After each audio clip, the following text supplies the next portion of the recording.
सत्संग सुनते थे और दर्शन देते और दर्शन करते थे, ऐसी उनकी बड़ी तीव्र लालसा रहती थी।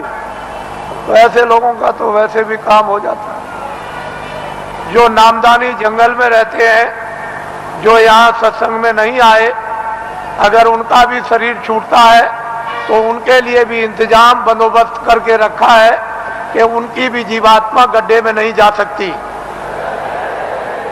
उनको मालूम है कि कहाँ किस समय पर। इसके माने ये नहीं है कि यहाँ सत्संग में बैठे हैं और आपका दर्शन कर रहे और दर्शन दे रहे और वो जंगल में जीव जो है वहां से चला गया, ऐसा नहीं।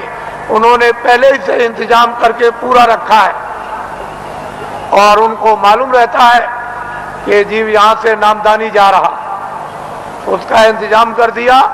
उसके कर्मानुसार, उसकी साधना अनुसार फिर तुरंत शीघ्रम शीघ्र, देर कुछ नहीं लगती, मिनटों का भी काम नहीं, और उसको ये फिर मनुष्य जन्म दिलवा दिया जाता।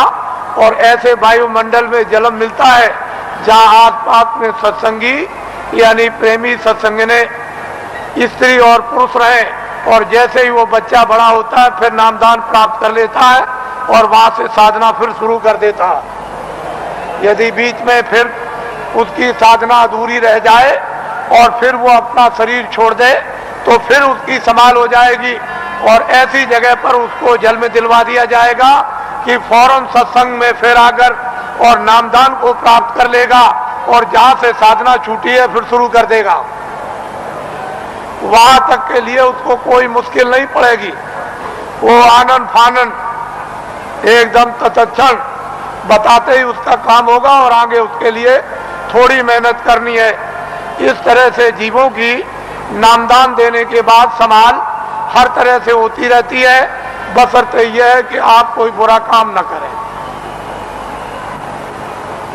किसी का आप कत्ल न करें, हिंसा न करें, कोई चोरी न करें, डकैती न करें, अमानवीय काम न करें। जहां तक हो जाए तहां तक सूझ समझ से इन सब चीजों से बचे रहे और जो गंदगी आपके पास में जमा है वो जल्दी से उसको उतार दिया जाएगा।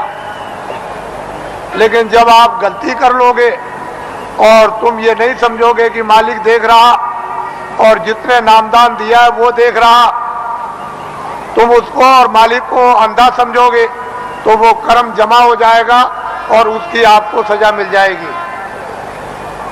फिर आप रोओगे, चिल्लाओगे। हर तरह से यानी जीवों की संभाल होती है। ये बहुत ऊंचा संदेश और ऊंचा विज्ञान है। ये छोटी मोटी चीज नहीं है। उनको सब मालूम है कि जीवात्माएं कैसे उतरती हैं और कैसे चढ़ती हैं और मनुष्य शरीर में कैसे डाली जाती हैं और किस तरह से निकाली जाती हैं। फिर ये किन किन योनियों में इनके जाने का हिसाब होता है और उनके तार यानी उनकी डोरियां किस किस तरह की हैं और कौन कौन सी डोरी किस किस योनि में, 84 में या नरकों में या भिन्न भिन्न अलग अलग नरकों में, 4 खानों में, 84 लक्षयोनियों में, ये महात्माओं को सब जैसे आईने के सामने खड़े हो जाओ ऐसे दिखाई देता है।